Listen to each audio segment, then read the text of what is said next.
দেখতেও যতটা সুন্দর, খেতেও কিন্তু ততটাই মজার। আর আমার এই রেসিপিটা যদি আপনাদের ভালো লেগে থাকে, প্লিজ লাইক, কমেন্ট, শেয়ার ও সাবস্ক্রাইব করতে ভুলবেন না। সাবস্ক্রাইব করে পাশে থাকবেন আর পাশে থাকা বেল আইকনটিটা প্রেস করে দেবেন, তাহলে নোটিফিকেশন ছাড়ার সাথে সাথে আপনাদের কাছে গিয়ে আগে পৌঁছায়। নমস্কার বন্ধুরা, মালতীর মিনি কিচেনে অনেক অনেক স্বাগতম। অন্যদিনের মতন আজও চলে এসেছি আপনাদের কাছে নতুন একটা রেসিপি নিয়ে। আর আজ কিন্তু আমি বানাবো বিটের একটা বন পাউরুটি। আর এই পাউরুটিটা বন্ধুরা দারুণ টেস্ট হবে। যেসব বাচ্চারা বিট খেতে চায় না তাদের জন্য কিন্তু ভীষণ একটা ভালো জিনিস। আর যেসব বাচ্চারা বিট খায় না কিন্তু এরকম ধরনের পাউরুটি করে দিলে তারা পাউরুটিটাও বেস্ট খাবে আর সাথে থাকবে সবজি। তা চলুন তাহলে এই পাউরুটিটা আমি কীভাবে বানাই একবার দেখে নেওয়া যাক। নিয়ে নিলাম একটা বড় সাইজের একটা বিট, আর এখানে নিয়েছি 1 বাটি মতন ময়দা। আর এই বিটটাকে আমি বেশ গ্রেট করে পেস্ট করে নিয়েছি।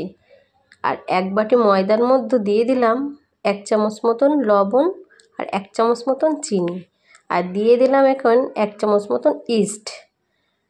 কিন্তু হালকা একটু উষ্ণ গরম জল করে এটা একটু রেস্টে দেব। 1 মিনিট পরে ফিরে এলাম। দেখুন বেশ ফার্মেন্ট হয়ে গেছে। এটাকে একটু মাখিয়ে নিলাম, আর সাথে কিন্তু গ্রেট করে রাখা সেই বিটগুলো দিয়ে দেবো। আর এই বিটটা দিয়ে বেশ সুন্দর করে আমি একটু মেখে নেব। সুন্দর করে এটা মেখেও নিয়েছি। আর এটা কিন্তু আমি রেস্টে রেখে দিয়েছিলাম বন্ধুরা প্রায় 1 ঘন্টার জন্য। আর 1 ঘন্টা পরে কিন্তু আমি ফিরে এলাম। আর এই ডোটাকে আমি কিন্তু আরেকটু ভালো করে হাত দিয়ে মেখে নিয়েছি। যত মাখবেন ডোটাও কিন্তু ততটাই ফুলবে, আর এই বানরুটিটা কিন্তু ততটাই সুন্দর হবে। আর এখানে আমি 4টে বাটি নিয়েছি। এই বাটিতে কিন্তু একটু তেল মাখিয়ে নিয়েছি। আর এই বাটির মধ্যে কিন্তু 4টে ছোট ছোট করে আমি ভাগে ভাগ করে দিলাম। দেখুন এবার কিন্তু 1-2 মিনিটের জন্য আমি একটু ঢাকা দিয়ে রেখে দেবো। আর 1-2 মিনিট পরে এটা কিন্তু আরেকটু ফুলে গেছে। এবার কিন্তু এর উপরে আমি কিছুটা টুটি ফুটি দিয়ে দিয়েছি। টুটি ফুটিটা দিলে কিন্তু বাচ্চারা খুবই পছন্দ করবে।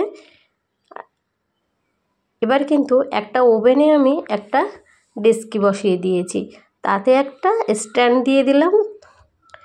আর বাটিগুলো কিন্তু আমি সব তুলে দিয়েছি।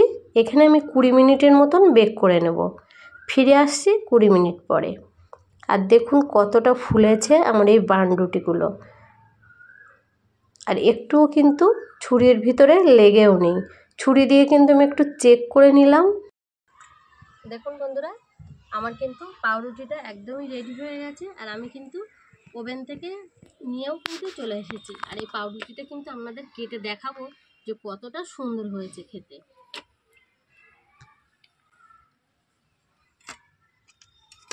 বন্ধুরা পাউরুটিগুলো বেশ কিন্তু সুন্দর হয়েছে। আর এগুলো কিন্তু সহজেই কত সুন্দরভাবে উঠেও যাচ্ছে। দেখুন আমি একটা একটা করে কিন্তু এখান থেকে তুলে নেব। আর দেখুন একটুও কিন্তু পুড়ে যায়নি।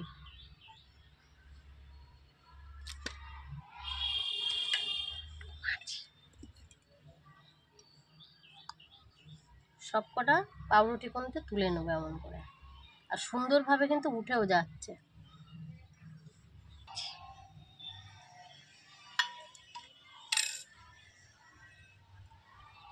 কতটা সুন্দর হয়েছে।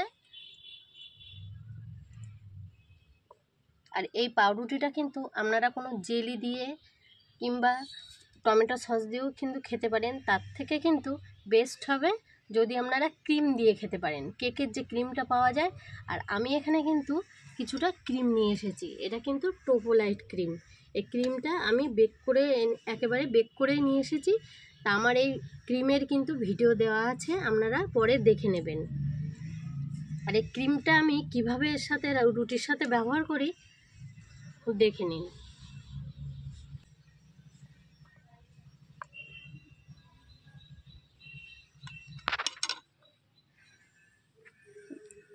দেখুন ভিতরে কতটা সুন্দর হয়েছে, কেউ বুঝতেই পারবে না এটা বিটের তৈরি।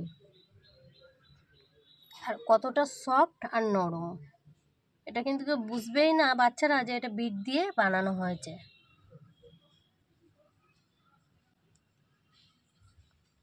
প্রত্যেকটা পাউরুটি কিন্তু আমি এইভাবে কেটে নেব। আর এবার কিন্তু ঠিক এরকমভাবে আমি ক্রিম লাগিয়ে নেব।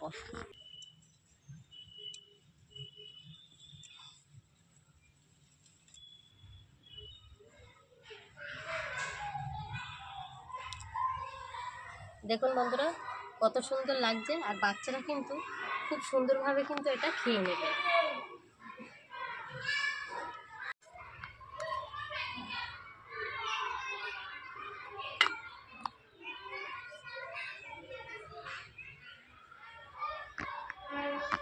দেখুন বন্ধুরা আমার কিন্তু বন পাউরুটি কিন্তু একদমই রেডি হয়ে গেছে, আর কতটা সুন্দর লাগছে দেখুন। আর হয়ে গেছে আজকের মতন রেসিপি কিন্তু এই পর্যন্ত। ওই রুটিটা একটু টেস্ট করে দেখবো এটা খেতে কেমন হয়েছে। ছবি তুলে লেগে না।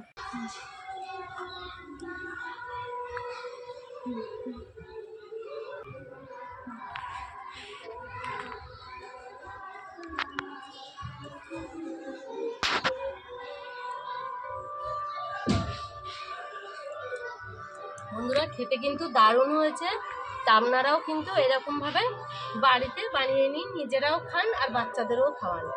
আজকের রেসিপি এই পর্যন্ত।